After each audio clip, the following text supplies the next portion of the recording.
bateraguneko polizia operazio izan zela 7. urte hurrena bete zen atzo, eta gogoratzeko oandikan ere gure herritar bat, Rafa Diez oandikan espetxean dagola, ez?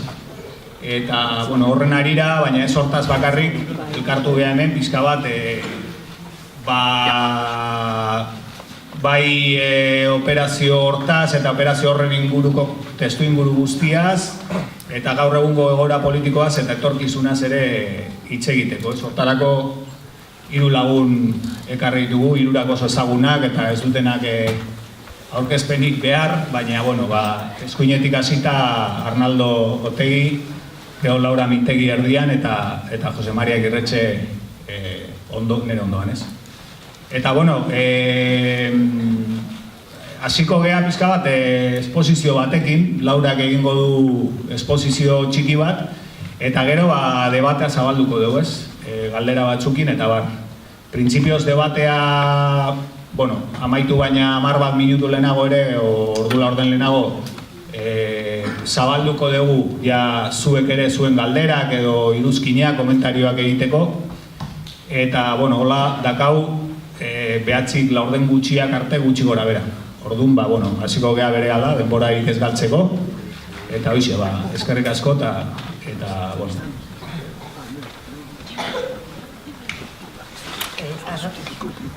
Arratsaldeon, bai? Arratsaldeon, eskerrik asko Iñaki, eskerrik asko zareten guztiei. Ez dituzteko ikusten, baina imaginatzen dugu hor egongo zarete. Bai, orain entzun, bai. Bueno, bateragune kasua ez da kasu isolatua eta hori jakin badakigu.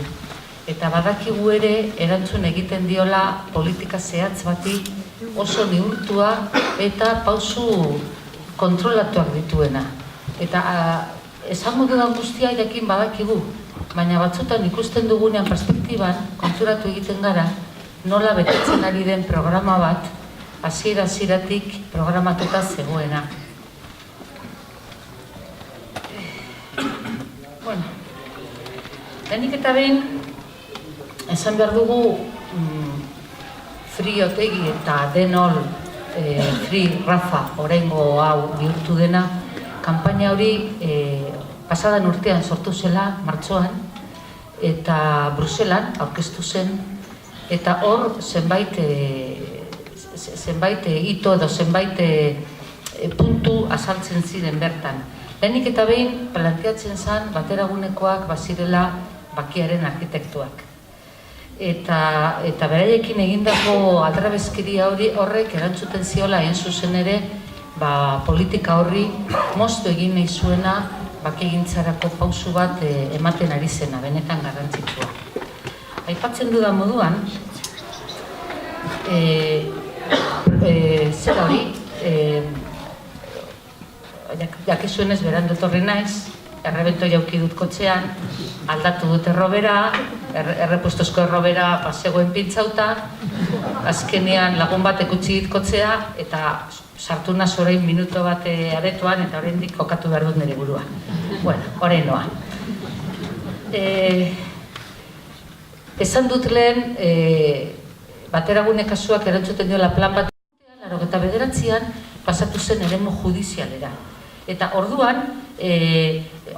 momentu horretan hasi zen sakabenaketarekin. Hau da, preso guztiak Herreran edo Alkalamekon zeudenak eraman ziren 60 eta 13 kartzeletara.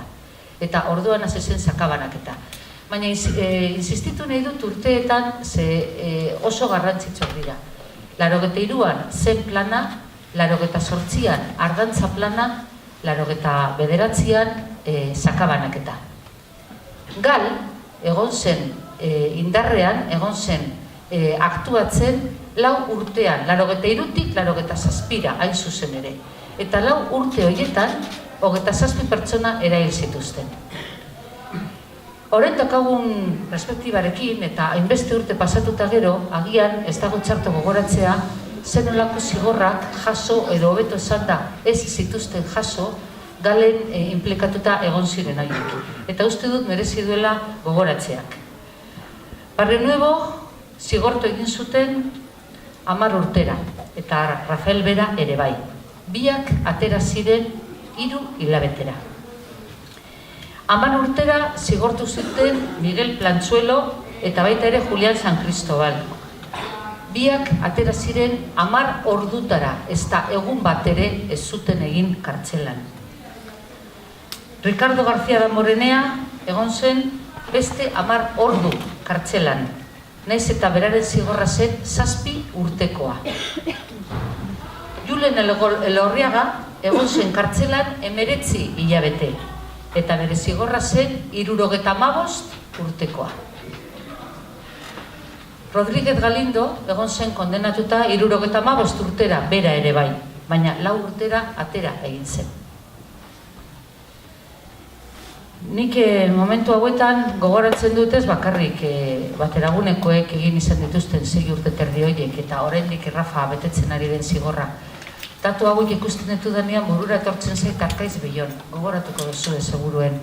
Arkaitz Bellon gaztetxo bazan, autobus bat erretzeagatik zigortu zuten 13 urtera, eta hilabete gutxi batzuk gelditzen zitzaizkienean kartzelatik ateratzeko, kartzelan bertan elzan, etxetik 1006 kilometrora. 13 urteak beteta, autobus bat erretzeagatik. Segitzen dut sekuentziarekin, 88an amaitu zen gal, 89an hasi zen sakabanaketa, eta eraman zituzten preso guztiak 73 kartzeletara. Justo gaur, 2 urte bete dira Inigo Iruinek eta Juanjo Ibarretzek artikulu bat argitaratu zutela Garan. Kasualidades urriaren 14an orain 2 urte. Eta bertan esaten dute: el proceso Bateragunes se inscribe en la lógica de un diseño político que toma cuerpo a finales de los 90 y que se materializa en el pacto antiterrorista suscrito por el PP y el PSOE en el año 2000. Los poderes del Estado, por supuesto el judicial, responden a la razón de Estado, persecución penal del diálogo, nueva ley de partidos e ilegalizaciones, alternando las mayorías de este país, régimen penitenciario de excepción y pronunciamientos judiciales con un evidente impulso político. Los tribunales han creado su propio relato sobre esos cercanos acontecimientos y lo han hecho al margen de hallazgos externos que permitan sustentarlo y en clara divergencia con la percepción que de los mismos tiene la mayoría de la sociedad vasca. Eta horretara joan nahi dut orain. Zergatik mantentzen da sistema penitenziario anker hau, zergatik mantentzen da sakabanaketa, eta zergatik estatuak ez du ematen pausu txikiena ere horri buelta emateko edo beste modu batera egiteko. Batzutan entzuten dugu sakabanaketa dela iraganeko kontu bat. Hau da, iraganetik datorren ondorio bat. Iraganean egon da politika penitentziario sistematiko bat, anker bat, eta omen estatua ez da konturatu gauzak aldatu direla, eta horregatik ere oraindik mantentzen du politika hori. Nik uste dut ez dela horrela. Nik uste dut beste logika bati erantzuten diola sakabanaketak. Nik ez dut uste iraganeko ondar bat denik. Nik uste dut gerorako tresna bat dela. Momentu honetan, baldin badago zerbait egitekoa da errelatoa. 50 urteko gertaeren errelatoa. Eta errelato hori egin gabe dago. Argi dugu mikrorrelato asko egin beharko direla pizka-pizkanaka errelato handi hori egiteko. Baina errelato egin orduko, estatuak behar du oraindik mantendu gerra egoera hori. Behar du mantendu planta, itxura, nola hemen dagoen gatazka bat, eta gatazka hori sustentatu egiten du, legitimatu egiten du esanez, gaizkileak oraindik daudela kartzelan. Eta errealitatea da pizka-pizkanaka kopuru hori gutxitzen doala, eta orain 2 urte 700 preso baldin bazeuden, gaur egun dira 371. Hau da, ia erdira jaitsi da kopurua. Eta 5-10 urtean, dozena gutxi batzuk izango dira. Eta egoera horren aurrean, Espainiako gobernuari gogorra egingo zaio sustentatzea berak sinatu nahi duen errelato hori. Errelato hori ez da mantenduko kartzeletan ere espadago kopuru nahikorik defendatzeko hemen gerra bat egondala eta hemen terrorismo egondala. Horregatik, momentu batean, komandoak atxilotzeari gutxi zionean etzeukalako komandorik atxilotzeko, hasi zen atxilotzen inguruan zeukan guztia. Presoen senideak, babes psikologikoa ematen zutenak, osasun babesa ematen zutenak, babes juridikoa ematen zutenak, eta orduan kolektibo horiek guztiak izan dira atxilotuak eta izan dira kartzelaratuak, eta oraindik ere baditugu babes talde horietako pertsonak kartzelaratuta, horien artean Arantxa Ziuleta eta Besarkada berarentzat, hain zuzen ere, estatuak behar zuelako kopuru nahikoa mantentzea kartzelatan, kartzelak beteta mantentzea, eta ja etzeukan nola atxilotu komandorik. Eta hori da errealitatean ere ikuspuntutik. Errealitatea da, sakabanaketa mantendu egiten dela, gobernuak eta estatuak bere errelato propioa fundamentoz idatzi ahal izan arte. Eta horretarako behar du sakabanaketa. Zorionez gizarteak gero eta argiago du horrekin amaitu behar dela. Eta ez da bakarrik esker abertzalearen edo esker subiranistaren inguruan dagoen percepzioa. 2014an, orain 2 urte, soziometroak galdera batzuk egin zituen propio kartzela politikari buruz. Eta 5 galdera zehatzak egiten zizkion jenteari inkesta horretan, eta hauek izan ziren emaitzak. 6 galdera dira. Lehenengoa, nola ikusten duzu etaren indarkeria amaitu ondoren Espainiako gobernuak mantendu duen espetxe politika? Eta jendeak esaten zuen, 45% esaten zuen txarto. Eta bakarrik 12% esaten zuen ondo ikusten zuela. Bigarren galdera zen, zergatik uste duzu gaizki ari dela? Eta 74% esaten zuen, sakabanaketa mantentzen ari delako. Horregatik ari da txarto Espainiako gobernua. Erdiak baino gehiago euskal gizartean, 74%. Bakarrik 17% esaten zuen bergizarteratzea ez delako babesten ari. 3. galdera, zure iritziz, egungo egoeran, Espainiako gobernuak presoak Euskal Herriko kartzeletara hurbildu beharko lituzke? Eta hemen 4-3 esaten zuten, bai. 4-3. Hau da, 73%. Bakarrik 15% esaten zuen ezetz. 4. galdera zen, zer iruditzen zaizu gaixo larri edo sendaezin bat duten etako presoak askatzea legeak ezartzen duen moduan? Eta hemen ia ere 4-3, hau da, 71%ak esaten zuen ondo iruditzen zait askatzea gaixo dagoen preso hori. 9% esaten zuen txarto ikusten zuela. 5. galdera zen, badira hainbat espetxe onura legeak preso guztiei onartzen dizkienak, besteak beste baimenak, asteburuetako irtenaldiak eta abar.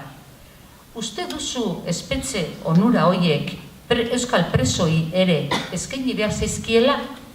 Eta 76% esaten zuen bai, euskal presoi ere eskaini behar zaizkie, 20% esaten zuen ezetz.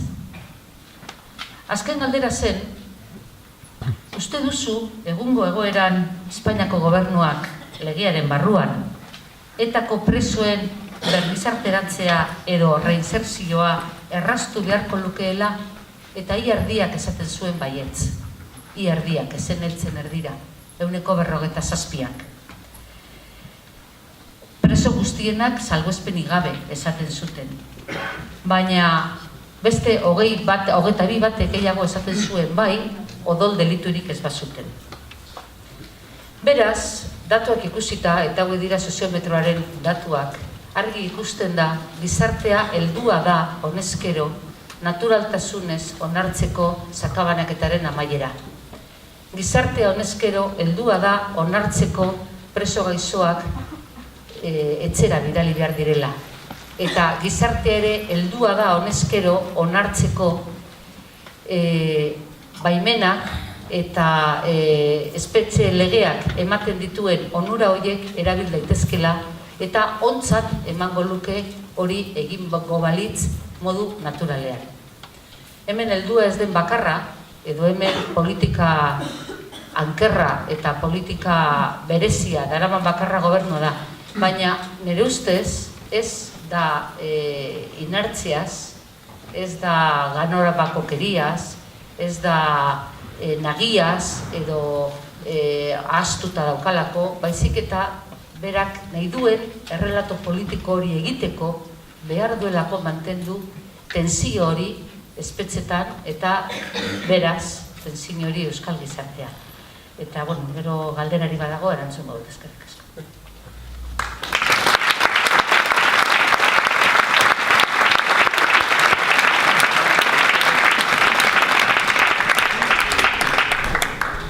Asko, Laura. Bueno, nahiko esposizio zabala izan da, eta urte batzuk atzera joan da. Nik oain fokoa jarrirenkan nahiko nuke, bueno, pixkat bateragune auzi horretan, ez? Azkenean, Rafa Diez ere espetxean horregatik daukatelako. Bueno, duela 7 urte egin zuten polizia operazioa, labur edo, baina testuingura aipatzearren, ez dakit, zergatik egin zuen momentu hartan operazio hori Espainiako poliziak eta zertarako. Bai. Bueno, nik esango nuke, badirela aurrekari batzuk kontuan hartu behar direnak ulertzeko bere garaian egin zuten, gure aurkako egin zuten operazio politiko-poliziala, ez? Eta aurrekariak dira, urte bat, 2 urte lehenago hautsi egiten direla eta erakundearen eta gobernu espainiarraren arteko negoziazioak Suizan. Horren ondorioz batzuk kartzeleratuak gera, handik gutxira, eta kartzeleratze fase horretan, bai barruan eta bai kanpoan, nunbait, ezker abertzaleko hainbat kideen artean, heltzen erreflexio sakon bat, negoziazio ereduaren inguruan, estrategiaren inguruan eta barren inguruan, ezker abertzalari gauza batzutan asko kostatzen zaizkio ulertzea, baina azkenean ikasi egiten dugu, eta hori da bestea beste ezker abertzalaren bertute bat. Eta gu oso kontziente ginen, estatuak momentu konkretu batean gure aurka egingo zuela. Hau da, nik kartzelatik atera nintzenean, martutenetik atera nintzenean, brometan eta ez brometan esaten nion Rafari eta Kaitzei eta mundu guztiari eta hainbat kidei, zer eta aldaketaren protagonistak gu bilakatu gintuzten operazio poliziala egin zutelako, baina baziren zorionez eta horrek ematen zigun komisaria nahiko lasaitasuna beste kide batzuk protagonismoa eta anonimatuan daudenak gurekin batera lanean ari zirenak estrategia aldaketa egiteko, eta guk oso kontziente ginen denbora nolabait ere tasatua geneukala estrategiaren aldaketa hori egiteko. Gu genekien estatuak bazituela baliabide nahikori jakiteko zertan gebiltzan, eta konbentzituta geunden horren aurrean berriz ere errepresioaren aldeko apustua egingo zutela. Ez beraz, tasatua geukan nolabait ere urte batetako lana geneukala horretik, eta urte batean gutxi gora bera urte bat lortzen bagenun nunbait estrategia aldaketaren autua eta aukerak asko zabalduko zirela, ez? Horren, lehenik eta bine esan da, bateragune kasua deitzen da, baina kuriosoki gure sententzian argita garbi esaten dute ez daudela frogarik esateko gu bateragunekoak ginenik. Bera, oso famatu egin da bateragune auzia, baina justoki sententzian argita garbi esaten du etzegola frogarik esateko gu inongo bateragunenik ginenik, ez? Eta bueno, horren arabera gero intzuten sententzia bat nahiko eskandalosoa termino juridikoetan, baina operazio politikoa zen. Garzonek orain esaten du, eta orain, telebistetan dabil biktima bezala, baina Garzone pribatuan oso argi esaten du zergaitik intzuten operazio hori, eta nork agindu zuen operazio hori. Hori pribatuan esaten du, ni beti animatzen dutea publikoan esaten duen gauza bera, baina oraindik ez du egin, ez dut itxaropenik galduko, baina pribatuan esaten duena da Rubalcaba jaunak egin duzula operazio hura, eta operazioaren helburua zela, nolabait ere, batzuei lepoa moztea, zirkulazio politikotik kanpo uztea, eta azken finean estrategia aldaketa ekiditzea, ez? Hori zergaitik? Guk momentu aretan nahiko argi geneukan, zegoela estaduan interes bat, barne etxai bat sustengatzeko, mantentzeko, estaduak oso argi zeukalako bere proiektu eta bere kohesiorako halako baliabideak behar zituela, zeren eta estaduaren proiektua oso zutabe ahulak zituela, ez? Ordu gero koinzidituzun, eta ez naiz gehiegi luzatuko, baina pixkat egungo kontestu aurrartzeko nik uste komenigarria dela azaltzea, zer suposatu zion estaduari ezker abertzalearen estrategia aldaketak, eta zer suposatu zion borroka armatuaren amaierak eta unilateralki erabakia izatea estaduari, ez? Orduan ikusi dezutenez, krisi ekonomiko latzarekin, krisi finantziero latzarekin, eta nik esaten dut, eta beti esaten dut, eta rebindikatuko de berriz ere, besteak beste, ezker abertzaleak egindako estrategia aldaketaren ondorioz, estaduan sekulako krisi estrukturala sortu zen, eta azkenean krisi estruktural hori da 1978an eraikitako regimenaren krisi estruktural bat. Eta beraz, monarkia zalantzan jarrita zegoen, korrupzioa nabarmena zen, bipartidismoa krisi sakonean zegoen, eta gainera, gure aldaketa estrategikoak balio beharko luke, beste gauza bada, gaztea gauzak egin ditugun ongi eta zeintzu gaizki, eta guzti horretaz ere behar da hausnarketa bat egin, izan beharko luke, 1978an eraikitako erregimen hori nolabait ere gainditzeko eta Euskal Herria beste zenatoki demokratiko batean jartzeko, ez? Orduan, ze gertatzen da krisi ekonomikoarekin, eta gehien bat barne etxai hori denetarako balio duna, eta ikusten duzuenez, hemen Laurak orain azaldu du ere oso argi, momentu honetan ere atzo ikusi genuen beste operazio polizial bat, beste zulo baten inguruan, eta guzti hori beraiek behar dute etengabean rekreatu badagoela etxai bat oraindik hor mantentzen dena, beraiek oso argi daukatelako horrek kohesionatu egiten dula, gero eta gutxiago, estadu proiektu bat, eta ez digutena barkatzen inondik inora ez da, nolabait ere barne etxai hori kentzea, eta benetan aukerak eta baldintzak sortzea, benetan gatazka politikoa areagotzeko eta Euskal Herriak askapen nazional eta sozialan urratsak emateko. Beraz, operazio politiko bat zen, helburua zen estrategia aldaketarik ez egotea, estrategia aldaketa ezin bazen egotzi hori estizio batekin egitea, eta ezker abertzalearen krisi sakon batekin egitea, eta guk ordaindu genuen horren prezioa, eta zoritxarrez, Rafa jarraitzen du hori ordaintzen. Hau da, beraiek ez zuten nahi nondik inorarez egungo estenatokia eraikitzea, eta erabaki bat hartu zuten, eta erabaki izan zen, gu zirkulaziotik kentzea, pentsatuz, gu zirkulaziotik kenduta bi gauza gertatuzko zirela, bata, etzera gongo estrategia aldaketarik, edo gutxienez estrategia aldaketa hori sekulako estizio eta kalapitaren artean egingo zela ezker abertzalean, ez zuten lortu gauza bat ez bestea, eta guk nola nori ez zuten lortu, pagatu dugu kartzela luzearekin egindako auto hori, baina oso harro gaude egindako autoaz, eta uste dugu herri honek momentu honetan aukera baldin baditu urrats sendoak emateko termino kualitatiboetan prozesu nazional eta sozialean, bestea beste da bere garaian jakin izan genuelako etxaiaren jokuan ez erortzea eta etxaiari arazo potoloago bat mahai gainean jartzea.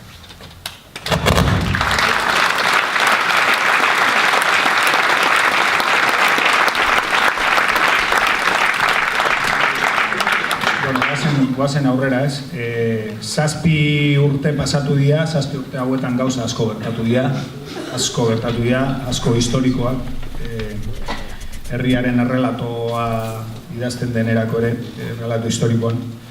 Dena dela, zuek, eta badakit galdera luzatu daitekela, segun erantzuna, baina zuen nola laburtuko zenukete, ze hor autokritika egiten da askotan, gauza asko ez diala ondo egin, beste batzuk bai, nola laburtuko zenukete 7 urte hauetako emanan? Baina egitzen guen. Ni nago hemen batetikan Rafaren kide eta laguna naizelako, zuetako asko bezala, eta lujo bada niretzat ere tarteka bisitan joatea, eta kristala eratzen kaldetik musu batzuk, eta txiste batzuk, eta besarka batzuk, bakaino batzuk egitea. Eta orduan, laguna izen aldetik, esan Rafak esan ziala Josemari, eta gaur goizean Donostian haren askatasunaren alde orkestu duan plataforman ere azpimarratu da, beak ala nahi zuelako, ena hori bakarrik. Orduan, herri honetan eta salbuespen legediari buruz hizketan ari gara, esan hemen sala honetan bertan Parot doktrinarekin haren zigorra legez zarrita zegoena, baina urte asko eta asko eman dituzela lagun batzuk kartzelan, ilegalki, pasarte horian. Esan Santi Arrospide daukaguna ere gaur egun betetzen nahi dana legez zegokiona, baina askoz gehiago, Frantziako eta zigorrak gehituta.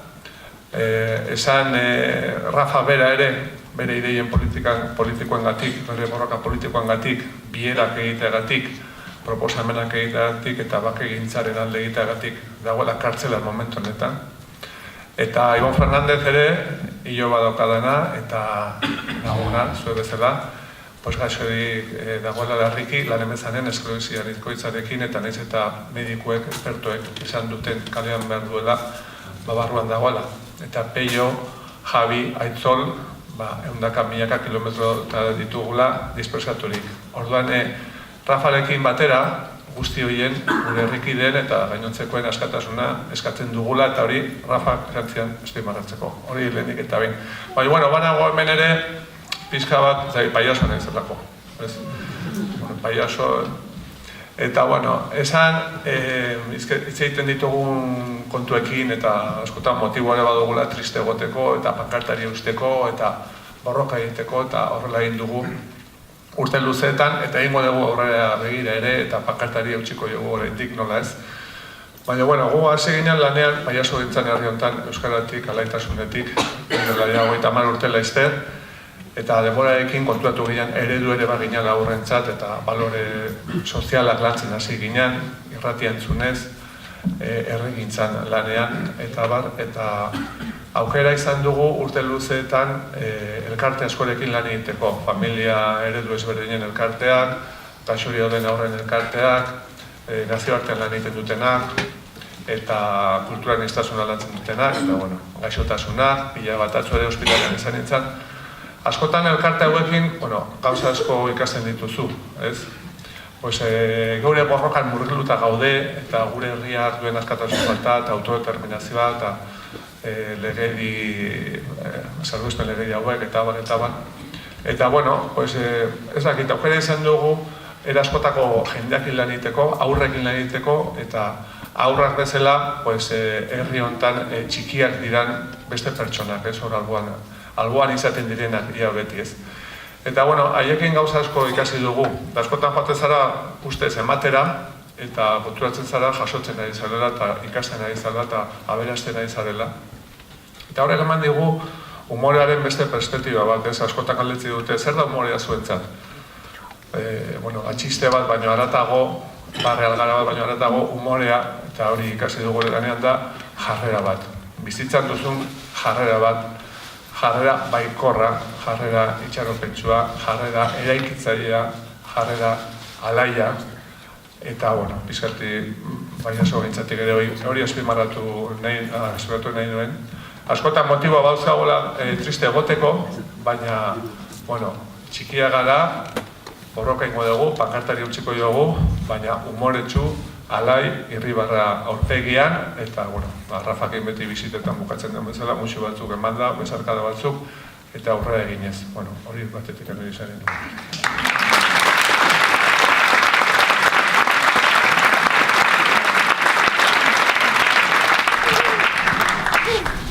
Zazpi urte horiekin sartzeke edo... Hori sartu nahi zen.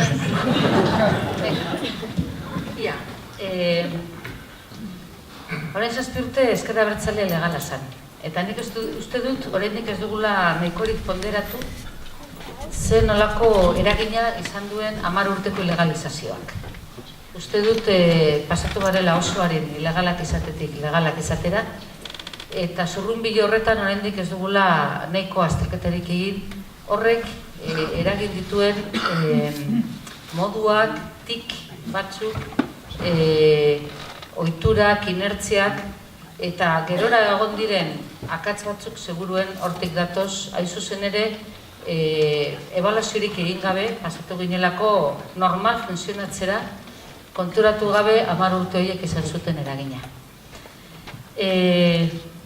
Kontuan hartu behar da, orain 7 urte ilegalizaziotik pasatu ginela gutxira, orain 6 urte Bildu sortu zen, handik 2 urtera EH Bildu eta orain 3 urte sortu.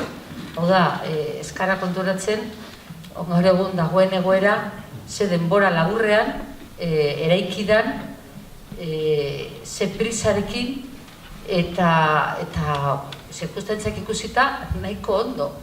Noski, akatsak egon izan dira eta nik uste dut ikasteko balio dutela, normalean arrakastak baino gehiago irakusten digulako akatsak, ez? Eta akatzetariko bat, laburbilduz esan daiteke,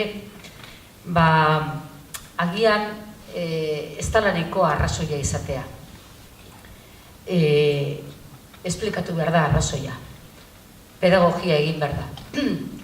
Azaldu behar da zer egin nahi den, zer egiten ari den, eta nola egin nahi den. Eta absolutismo, ez dut esango ilustratua, baina absolutismo sozialista edo soberanista edo independentista, ez da bide ona, ez baduzu lortzen zurekin batera eramatea komunitatea. Kolektibo eraman behar da batera. Ze norberak ikusi dezake oso argi, nola egin behar diren gauzak, baina ez baduzu jendea, taldea, ez baduzu zure kolektiboa zurekin, orduan alperrik. Eta nire ustez hori da, atera aldugun konklusio bat, 7 urte hauetariko akatz batzuetatik. Baina ez da txarra konturatzea akatzekin, baina bai egin behar da azterketa. Bai egin behar da, nik ez dakit oraindik hauteskunde denborarik izan dugun hori egiteko. Uste dut egiteko momentua da, 3 urtean ez da egongo hauteskunderik, zorionez, ez badago abenduan. Hori da beste bat. Baina, horiek ez naute gehiagik arduratzen, baina 3 urtean ez dago hemen hauteskunderik, ez autonomikoak, ez udalekoak, eta uste dut tarte polita daukagula hain zuzen ere patxada hartzeko, pentsatzeko gauzak nola egin, eta batez ere asmatzeko gure burua, berrasmatu behar dugu gure burua. Uste dut edozein pausu ematen dugula ere jendearekin egin behar dela bestela, akau. Bueno, 7 urtetako ibilbidearen inguruan, luze jungo zen egitea sakontasunez eta behar den rigorearekin azterketa bat, ez? Ni gauza bat, hasiko nintzak autokritika batekin, uste dute, ez dakit orain dela 7 urte estrategia aldaketa ongi azaldu zen, ez dakit noraino konpartitu egin zen, ez dakit noraino juntzen auzoetara, lantegietara eta herrietara azaltzera zergaitik ematen zen, zeintzu ziren arrazoiak, zeintzen azterketa, egiten genuen azterketa nazioartekoa, Europakoa, Estadukoa, Ezker Abertzalarena. Uste dute dinamika hori etzela oso egoki egin, edo etzela egin, eta horrek nik uste dut sortu dituela hainbat arazo. Besteak beste, gure estrategia berria oso erretz ulertzekoa delako. Eta da, guk planteatzen dugu ibilbide horri bat, demokratikoa dena, Euskal Herria estadu bilakatzeko eta estadu hori ezkerretik eraikitzeko. Eta horrek dakan arrazoi bakarra, eta horrek dakan bermari bakarra da gehiengo herritarrak sortzea. Oda, gu konbentzitu behar ditugu, gure herritarrak hori dela bidea, hori dela xedea, hori dela helburua, eta horren inguruan jendea antolatu behar dugu eta borrokatu egin behar dugu, besteak beste, baditugulako 2 estadu parean, ez direnak oso zibilizatuak eta ez dutenak nolabait ere atenditzen arrazoietara. Beraz, nik uste dut esplikatzerakoan eta saltzerakoan estrategia arazo bat eguntzera. Eta estrategia oso simplea da, gu behar dugu, Komunidad Autonomo Baskoan, Nafarroan eta Ipar Euskal Herrian gehiengoak osatu estadu baten alde. Eta gainera behar ditugu gehiengoiek izan, ero gure baitan, ero aliantza politikaren bidez, ezkerrekoak, ero gutxienez aurrerakoiak, estadu hori gehiengoaren zerbitzura jartzeko. Eta gehiengoak sortzarekin bakarrik ez dago bermatuta estadu bat izango garenik, besteak beste 2 estadu dugulako parean, eta beraz 2 estadu horiekin konfrontatu behar dugulako. Beraz, hori esan da nik esango nuke, badidela alde positiboak eta alde negatiboak. Nik alde positiboetan esango nuke, Guk Estatuaren posizioa asko aldu dugu. Estatuak gero eta zailtasun gehiago ditu, ematen baldin badu ere kontrakoa zailtasun gehiago ditu arazo politikoa aurre egiteko, Katalunian hori oso garbi ikusten da. Ikusten badituzue azken emaitza elektoralak adibidez PP eta PSOEren artean 18 egiten dute independentismoak 18 egiten ditu parlamentu horretan, beraz gu momentu honetan bi alderdi unionistak bezain indartsua gera eta ematen badugu bista pixka bat atzera ikusiko dugu ez dela, orain dela denbora asko, Trumpekin egiten baldin bazuten ere Komunitate Autonomo Baskoan PPren eta PSOEren gobernu bat zegoela, beraz beraien posizioa gero eta marginalagoa da direla termino politikoetan. Uste dut ez genuela lehen aipatutako estrategia simple horretan ongi baloratu, eukitako emaitzak oain dela 4 urte, lortutako sekulako botere instituzionala, Donosti gobernatzen egon ginen, Gipuzkoa gobernatzen ari ginen, beste bada ze balantz egin behar den gauza batzutaz egindako lanetaz, eta momentu honetan bada gauza bat nik uste dut askotan ez dena baloratzen, eta da nor sinistuko luke orain dela 5, 6, 7, 8, 10 urte independentismoa Iruñako hiriburua gobernatzen egon gozela.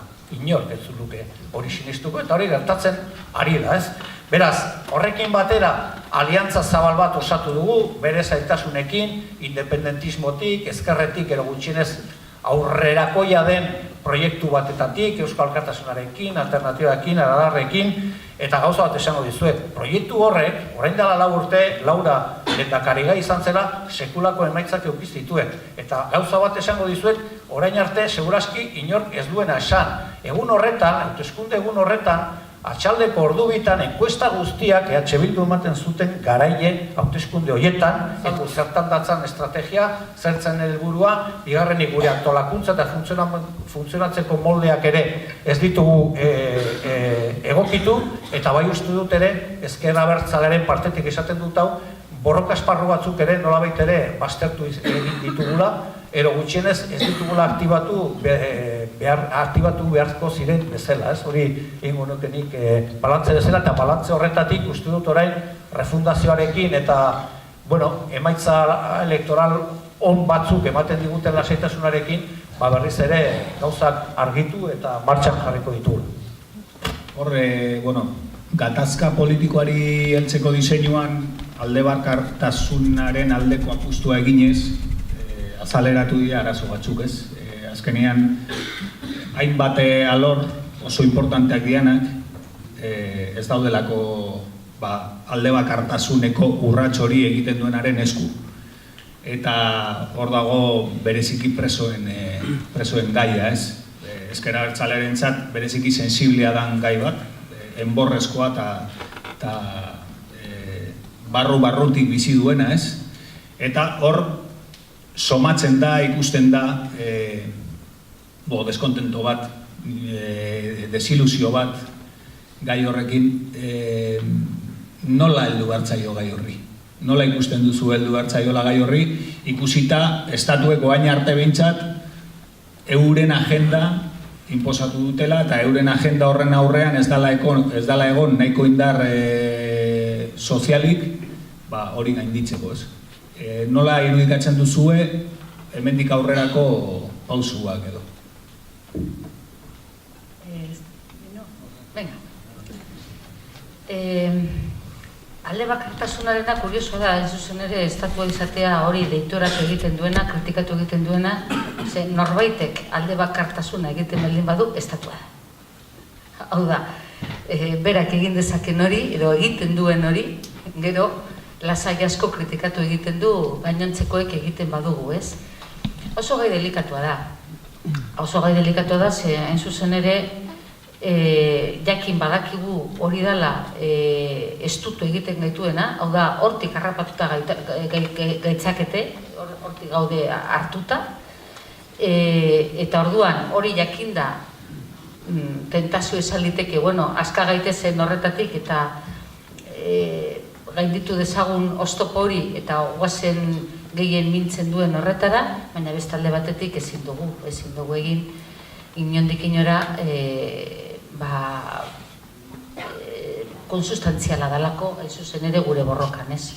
Beraz, ezin da saltu egin oztopo horren aurrean. Eta horrek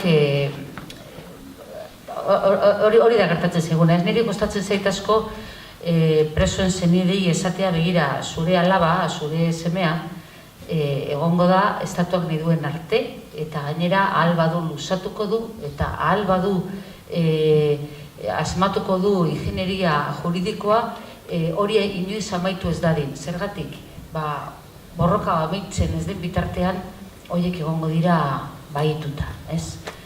Realitate hori badakigu. Nola egin? Seguruen aldi berean alde bietan jokatzen, ez? Hau da, inolaz ere ez usten borroka hori eta rebindikapen hori eta alegin hori eta energiak eman horri egin behar delako, bai ala bai, baina aldi berean hasi eraikin estatua, ez? Hasi eraikitzen formula berriekin, ze egoera asko aldatu da, lehen Arnaldok aipatu du, baina alderdiak orokorrean ez dira aldatu. Eta jenteak ez du funtzionatzen lehen bezala. Agian dauzkagun eskema zahar horiek ez dute funtzionatuko, ze jendea ez da bilduko guk nahi dugunean biltzea. Jendea mugituko da behar izana sentitzen duenean. Eta orduan igual erakarri ordez egin behar dena da atzetik joan. Non sortzen den mugimendua han egon. Ez pretenditu gure mugimentura hurbilduko direnik, baizik eta adi egon etengabe mugimendua sortzen den lekuan, horrek esan nahi du hor behar izana dagoela, orduan behar izan horri erantzun. Naiz eta agian ez izan estrategikoa gure eskema potolo horretan, eta agian bazterrekoa izan. Ez ustetan ibiliko gara etengabe. Gitzien espero dugun momentuan sortu daiteke hain zuzen ere indar metaketa hori, jendearen erreakzio naturala, espontaneoa, eta hor egon behar da. Hau apostu bat izango da, nik horrela ikusten dut. Ikusten dut momentu honetan agian ikusita nola dagoen egoera laborala, proletargoa, luze emango luke teoria saltzeak, baina galdu egin zaigu proletargoa, ez dakigu non dagoen, eta igual baliteke erantzun feministatik edo baliteke ez dakigu nondik ateratzea hain zuzen ere txispa hori momentu batean posibilitatuko duena indar metaketa hori eta konfluitzea sakabanatuta duten indarrak, ez? Nik uste dut oso imaginatiboak, oso intuitiboak jokatu behar dutela alderdiek eta jokatu behar dugula guztiok ez zuzen ere egoteko behar den lekuan, behar den momentuan, nahiz eta paperean ez izan guztiz estrategikoa. Baina mugimendu badago hor egon behar da. Bueno, nik komentatu hemen herrian Saren ere banagoela, eta Sarek lan bat egiten du Europako instituzioetan, ONU lan egiten du Jaurlaritzan, Nafarroko gobernuan, bagoaz dago iparralden, sindikatukin, eragilekin, alderdiekin, lan bat eramaten du mugitzeko, konplizidadeak eta gehiengoak sortzeko, baina importantea da herri aktibazioa. Bilar bertan manifestazioa daukagu Donostian, arratsaldeko 5:00, eta herritarrok hartu behar dugu lekukoa, korrikan bezala gure esku, nolabait herri aktibazioa eman da lortu dezakegulako agenda politikoetan, gai hauek ere aurreneko postutan egon daitezen. Eta ikusten ari gara Euskal Herrian ere bai, gehiengoa erabakitzeko eskubideen alde, gehiengoa soluzioen alde, giza eskubideen alde, bakearen alde, askatasunaren alde, eta horren alde egiten ari garenok, oro har, indarra hartzen ari garela, gehiengoa lortzen ari garela, eta aktibazioa horregatik dela importantea, ez?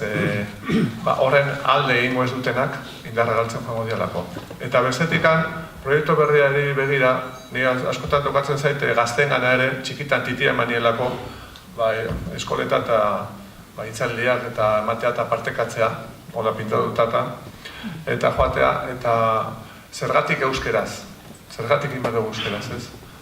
Galdera igual gaztea zarenean, eta esatezu, bira, euskara txikia da, eta izaukina bezala korronten kontra egin behar du. Eta batzutan txikitasunak, edo askotan, empatizetzera eramaten zaitu, txikiak direnekin, borrokan egin direnekin. Eta euskaraz hitz egin da, segurazki bat egingo dezu ere emakumeen borrokarekin, feminismoarekin, ekologiarekin, justizia sozialarekin, gau bezala txikia diren beste herriekin, eta euskara hizkuntza komunikatzeko tresnaz gain bada ere balorea transmititzeko bide bat. Eta hizkuntzaz ari garenean herriaz ari gara. Eta hori txikitasunetik egitea errazagoa izan daiteke. Titanic badakizuen nola jozun, igebera handi baten kontra, eta nola ondoratu zen. Txalupa batekin errazago emango genuke buelta. Txikitasunak aukera ematen zu mugitzeko, aldatzeko, elkartzeko, auzolan egiteko, proiektua diseinatzeko, aurrera egiteko. Eta aukera asko dauzkagu. Gure herrian bertan Lasarte horian, Goienerren energia lantzen nahi dan herritarra daukagu, Buru Belarri. Kimikaria dianak, gizarte gaietan lan egiten dutenak, toki askotan lan egiten dutenak eta jakinduri asko daukatenak. Agian egitura politikoetan militatzeko, parte hartzeko oso modu zurrunak izan dira. Komite lokala, eskoldekoa, bestea. Eta herria egiteko, militatzeko, aportatzeko sektore eta gai asko daude. Eta segurazki, ireki barko genituzke ateak eta lehioak eta parte hartzera animatu eta parte hartzeko bideak eskaini eta inurria bezala elkarrekin lan egin. Eta txikitasunetik lortu dezakegu proiektua erakargarri bat, gaur herriarentzat eta bizi dugun munduarentzat. Abantaila bat ere, bada.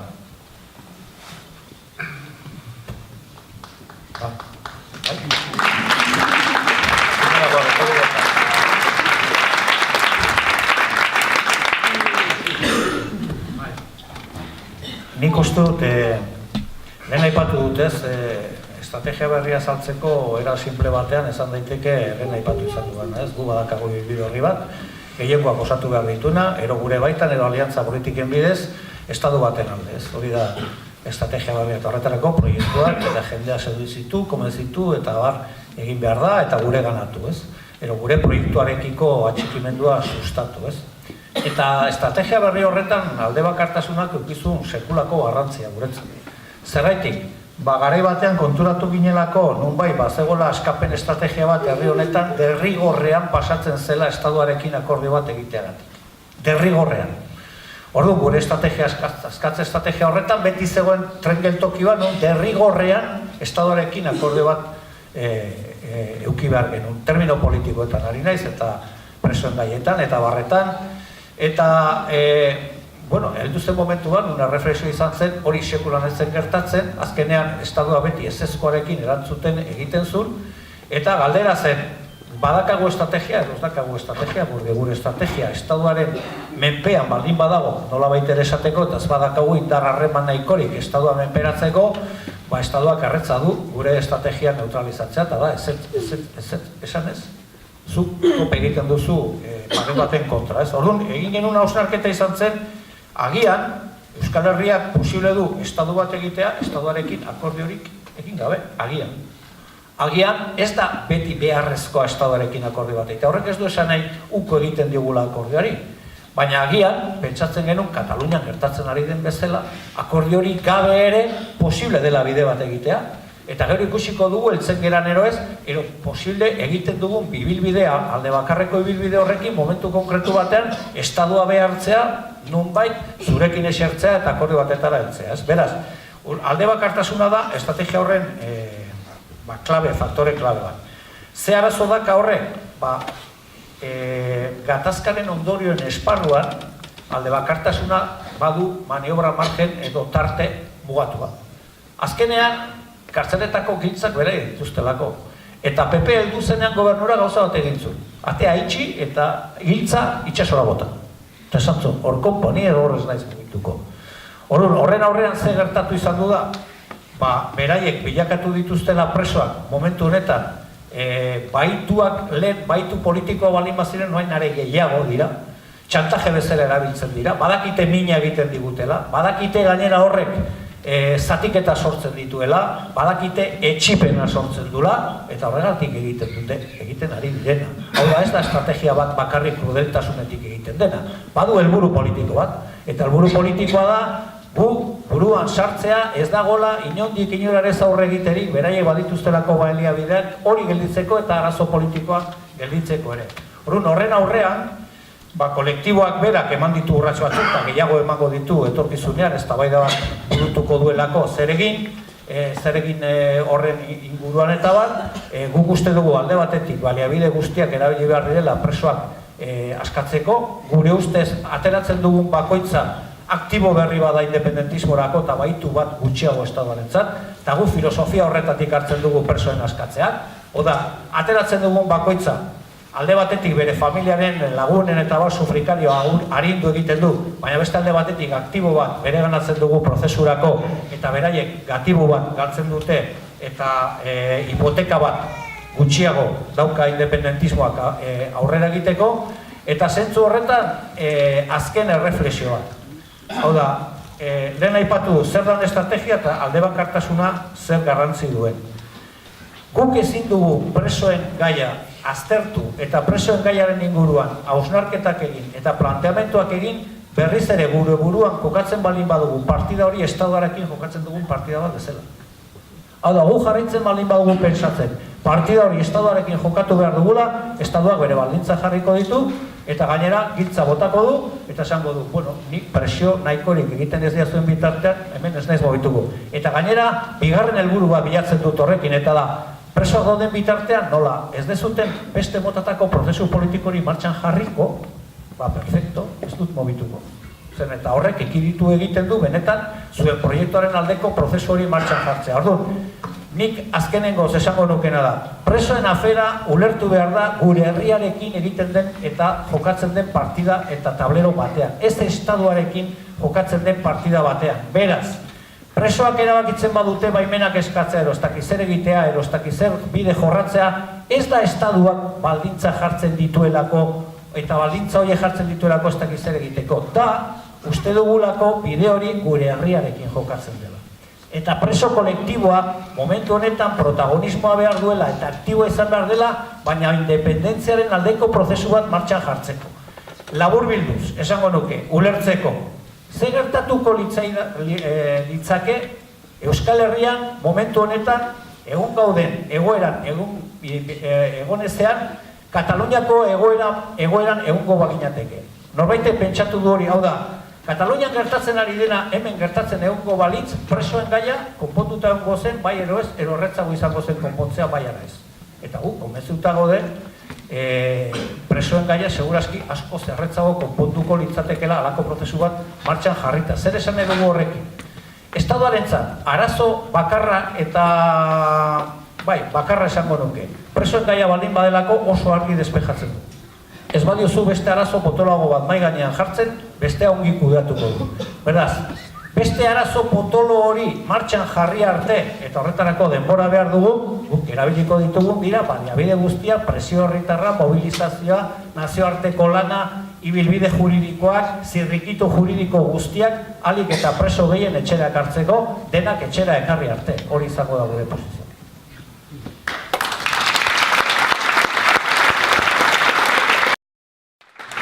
Bueno, aurrera,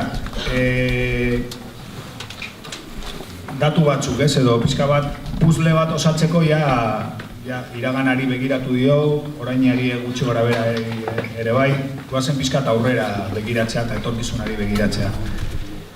Bueno, estatu krisia, ni uste begibiztan dagola, PSOE bera amildegiaren ertzean hortxe dabil, Podemos sortuta, Katalunian independentziarako prozesua martxan, hurrengo hilabeteak klabeak izango dira horretan. Eskoziak ere iragarri berri du bigarren erreferendumerako pausoak emango ditula.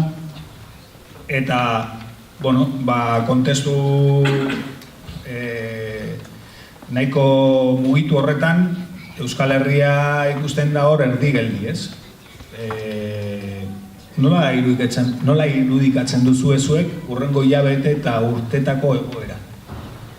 ze testu inguru nahiko ematen du eizetsua datorrela. Bueno, mundua oso komplikatua dago. Gaztekin hitz egiten dutenean ebai, esateiet, gerrak nun nahi. Daude, uste dut, da izan gerra, 71 milioi errefusiatu munduan, eta gerrak ez egiten badia, pero amarnaka gerra.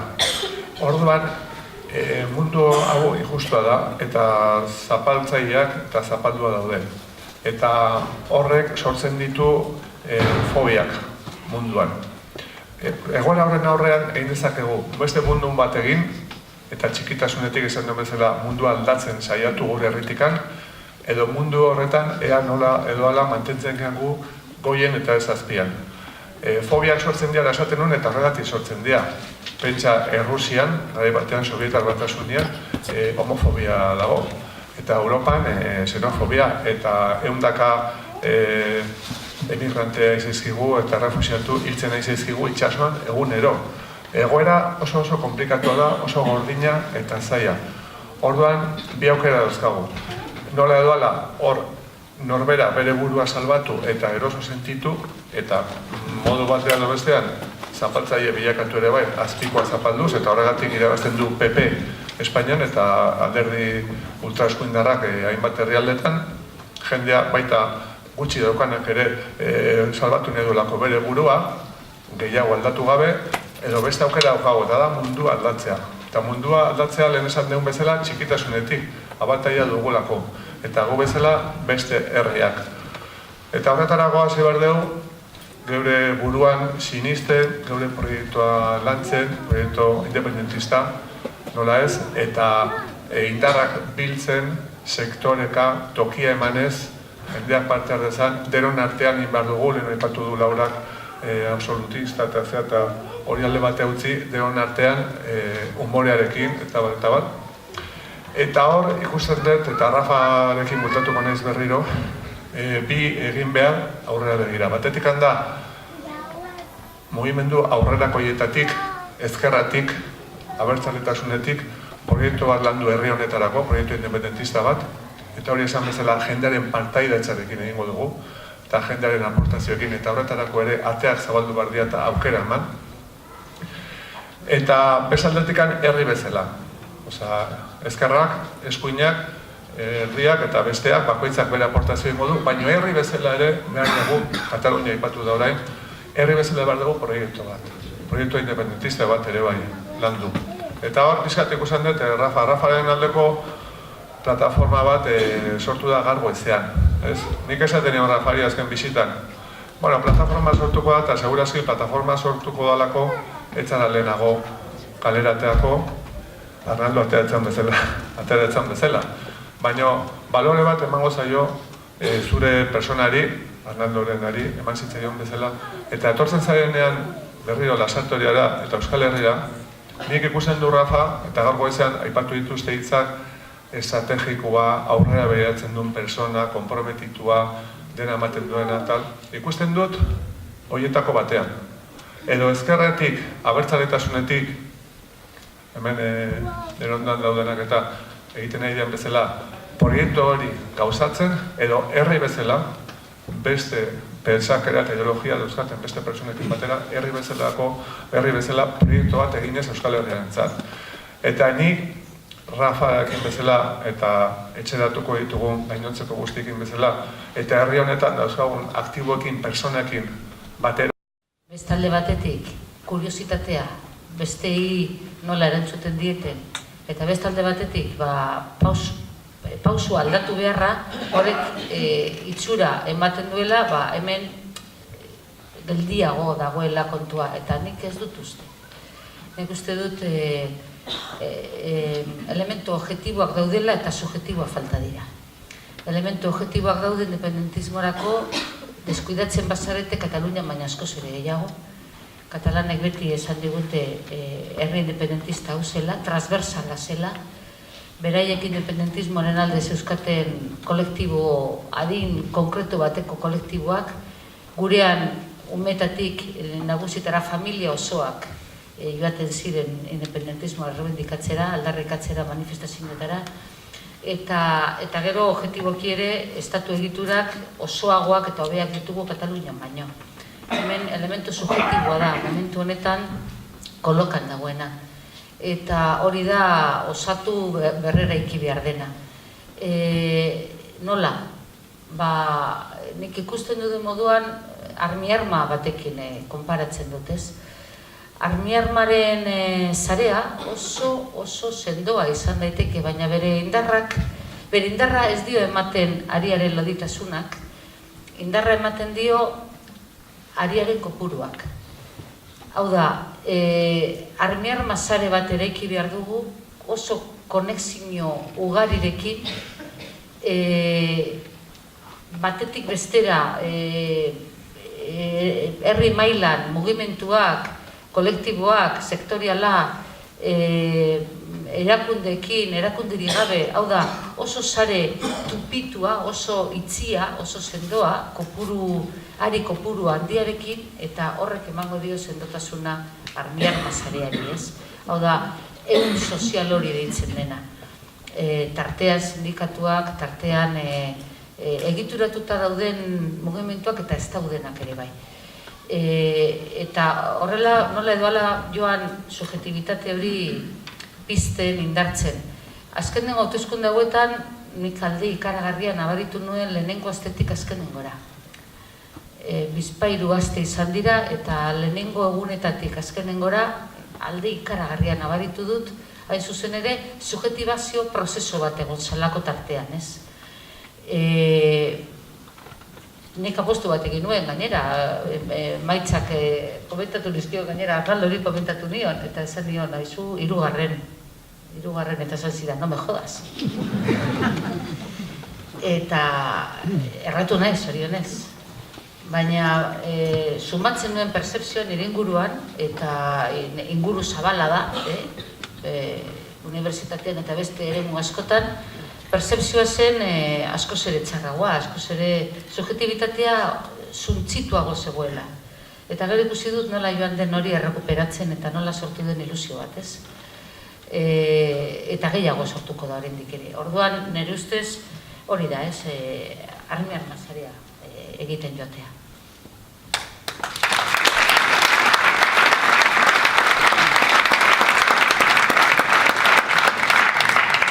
Bueno, lehenik eta behin ikusten da Rafari gutxi gelditzen zaiola ateratzeko, porque ja porrotxere hasi da pentsatzen zelan egin behar du. Nik esan behar dizuek guk ere desente pentsatzen ari gara horretaz. Ez dakit hau asko lazaituko du bere familia, baina niri ere halakorik gertatu zait, ez? Nik nola ikusten ditudan datozen hilabeteak eta urteak, ez? Bueno, gogoratu behar da, bere garaian estrategiaren aldaketaren apustua egin genuenean, guk azterketa bati atxikitu geniola estrategia aldaketa horren beharra, ez? Eta beste gogoratzen dut, komentatzen genituela, bazirela faktore ezberdinak halako apustu bat egiteko, ez? Eta bat ikusten genuen, garaiaretan ikusten genuen, Latinoamerikan eta barrean eta hainbat tokietan, estrategia politiko-militarrak planteatzen zituzten movimendu guerrillariak eta ezkerrekoak eta transizioa egiten ari zirela estrategi demokratiko eta masa estrategiaren alde, bazuen Tupamaroen kasu Uruguayen eta eta goratzen du, komentatzen genula gainera eszepzio bat zegoela horretarako eta FARC-eko eszepzioa zen eta auguratu egiten genula, ja orain dela 8-10 urte horrek ere transito hori egingo zuela eta zorionez egin du, orain zailtasunak balin badituzte ere, eta ikusten genuen hori horrela zela, ez? Eta bigarrenik ikusten genuen Europan ere aukerak zeudela estadu berriak sortzeko, beti ere estadu horiek sustengu demokratiko eta gehiengo demokratiko bat atzean balin bazuten, ez? Orduan ez genuen Kataluniataz mintzatzen, Katalunia zegoen beste parametro politiko batzutan, goratzen du Flandriari buruz hitz egiten genula eta Eskoziarena pixka eta aipatzen genula, ez? Eta orain ikusten da Katalunia nun dagoen eta Eskoziaren bigarren referendum horren aukeraren mai gainean dagoen eta guzti hori, ez? Orduan, askotan esaten dugu, sekulako baldintza objektiboa ditugu urrats kualitatiboak emateko askapen prozesu nazionalean eta hori horrela izan da ere, bueno, ematen du, geldiri gaudela, bera, Laurak esatun bezala ez gaude geldiri, baina sensazio hori daukagu eta askotan galdetzen dugu, eta ze faltatzen zaigu, eta, bueno, ezkera abertzalean esaten duguna da, falta dena ezkera abertzalea da, faltatzen zaretenak gu gea. Hau da, politika ere askotan animo estadua da, eta horren aipatu du azken hauteskundeen kanpaina. Hauteskunde kanpaina hori aldatu dena animo estadua izan du da. Eta horrek emaitzak ekarri ditu. Eta hori oso funtsezkoa da, datozen hilabetetan egin behar den lan egiteko. Ni asko ze baikorragoan nengoen hauteskundeekin Laura baino, eta egia da, asko jokatzen genuela, eta zorionez ondo atera dela, eta horren lasaitasuna eman behar digula zer egitekoak ongi aztertzeko datorren urte eta hilabetetan. Nik 3 esparrotan ikusten ditut, laburki esan da egin beharrekoa. Nik uste dut independentismoak herri honetan bere estrategia osoa reorientatu egin behar dula berriz ere, proiektua refundatu egin behar dula, eta dauden tresna guztiak beste parametro batzutan jarri behar ditula. Hor badago sorturen refundazioa, Bilduren are beharrezkoa dela iruditzen zait, herri mugimenduaren are beharrezkoa iruditzen zait, iruditzen zait inoiz ez dugula estatu bat izango bakarrik alor instituzionaletan gehiengoak osatuz ez badago herri mugimendu potente bat pulsu hausteko, hau da, estatuaren erasoaren aurrean soilik herri mugimendua, herri antolatua eta herri mobilizatu batek eman dezagun berma aurrera egiteko, eta beraz, uste duana da reorientatu, rekaraterizatu, eta herri honek prozesu soberanista bat martxan jarri behar dula Kataluniak egin duen bezala. Ez segurazki epe motzean, segurazki etapak erre beharko dira, segurazki berriz ere marridera jun beharko da marko berri batekin, segurazki blokeo berri baten aurrean goera, baina perspektiba horretan jarri behar dugu. Alor sozialean, uste dut argi eta garbi planteatu izan behar dela datorrena datozen hilabetetan, kanpaina elektoralean horrela esan dugu, eta hori da datorrena, pensio reforma berri bat dator, reforma laboral berri bat dator, murrizketak datoz, hori horrela da, 21.000 milioiko murrizketak datoz estadura, horrek esan nahi du murrizketa soziala badatozela, KBko eta Nafarroko aurrekontuetan ere nabarmenduko direla, besteak beste diru sarrera gero eta gutxiagoa direlako eta bar. Eta beraz, horren aurrean uste dut, Euskal Herriak martxan jarri behar duela, ez dakit nola deitu, ez dakit mareak deitu, ez dakit nola deitu, baina bai marea sozialak murrizketan kontra, eta Euskal Herria murrizketa sozialen kontrako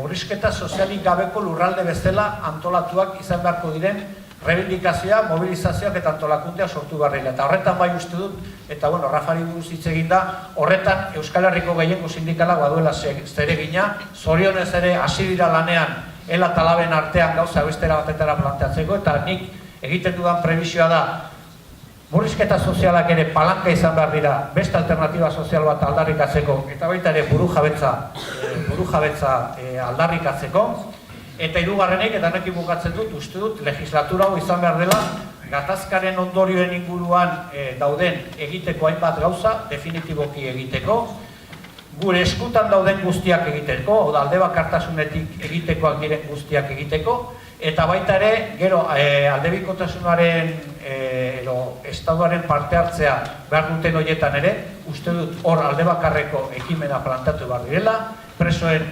eztabaida egin behar dela, presoek erabakiko dutela zer egin, zirrikitu guztia bilatu behar direla, eta gure asmoa izan behar dela, definitiboki legislatura honetan gauzak bideratuak ustea, definitiboki gatazkaren ondorien konponketa integrala eta eskalanatua emateko. Hori uste dut direla gure xedeak, horretarako ari gara gure burua antolatzen, baina lehen aipatu izan dudan bezala, gu burua antolatu dezakegu, txosten izugarriak egin ditzazkegu, baina Euskal Herrian bakarrik gauza bat falta da, Euskal Herrian alako prozesu bat martxan jartzeko, eta da gu gea. Gu kalean, gu antolatuak eta gu mobilizatuak eta borrokan.